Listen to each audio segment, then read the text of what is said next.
Bismillahirrahmanirrahim. Assalamualaikum warahmatullahi wabarakatuh.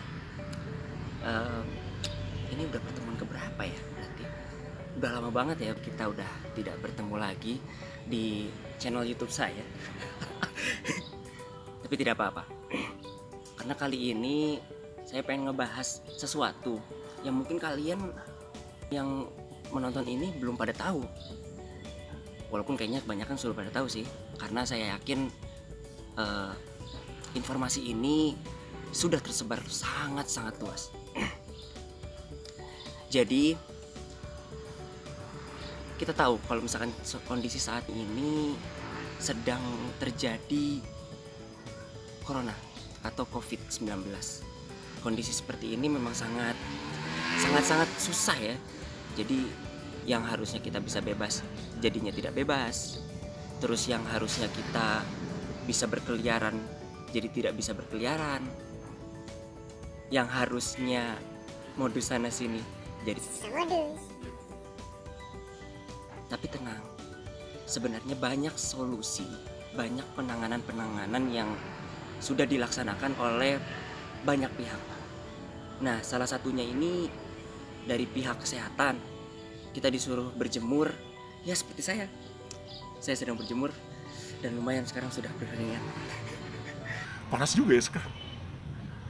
Ya, akhirnya di banyak bidang semua mengeluarkan kebijakan-kebijakan penanganan yang menurut saya sangat kompatibel. Salah satunya di bidang pendidikan. Kemendikbud RI ini sangat concern dengan penanganan COVID-19 di Indonesia, terutama di bidang pendidikan. Pada hari Senin tanggal 13 April 2019. Pada Senin 13 April 2020, Kemendikbud mengeluarkan penanganan COVID di bidang pendidikan. Yang pertama, ada kedukungan Kemendikbud terhadap pembatasan sosial berskala besar. Kita tidak dibolehkan datang ke sekolah. Nah, dari situ kita berarti tahu ya, itu tuh pembatasan sosial yang sangat besar. Jadi kita tidak boleh untuk datang ke sekolah. Biasanya kita datang jam 7 pagi. Habis itu kalau terlambat ada yang dihukum jongkok. Kalau di saya paling disabet. Tapi seperti itulah adanya. Karena COVID, kondisi kita harus dibatasi, akhirnya sekolah-sekolah harus ditutup.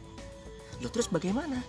Akhirnya Kemendikbud harus mengeluarkan kebijakan penanganan baru, yaitu fasilitas pembelajaran jarak jauh.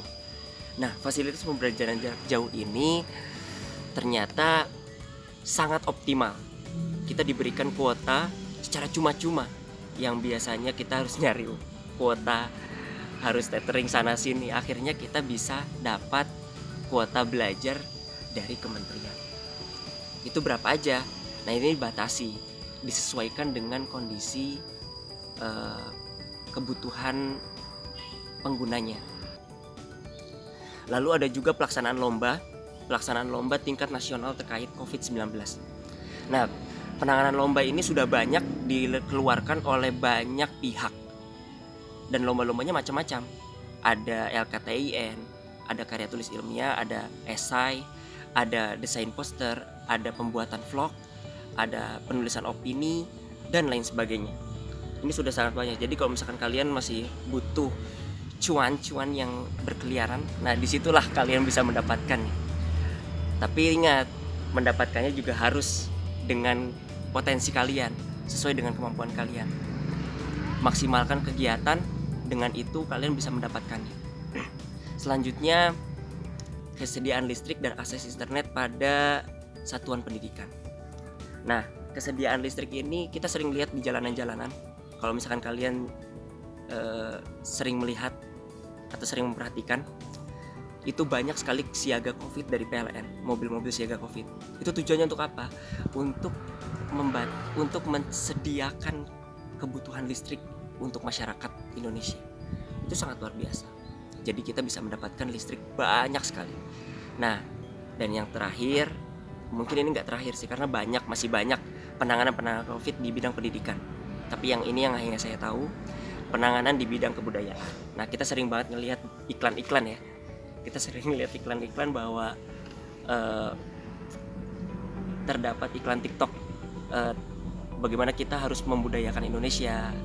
Terus juga munculnya influencer-influencer yang bekerja sama untuk meningkatkan budaya Indonesia, bahasa, budaya, pendidikan Indonesia. Itu membuktikan bahwa pendidikan itu harus diutamakan.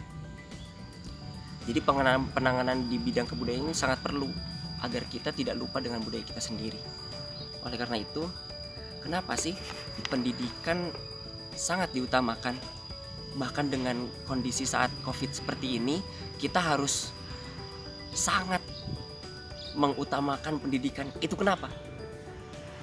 Yang bisa jawab?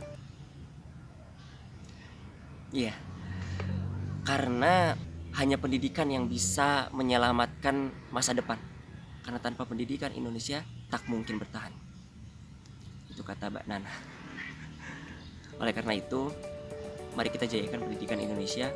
Jangan sampai kita yang ada di sini hanya mati kepanasan.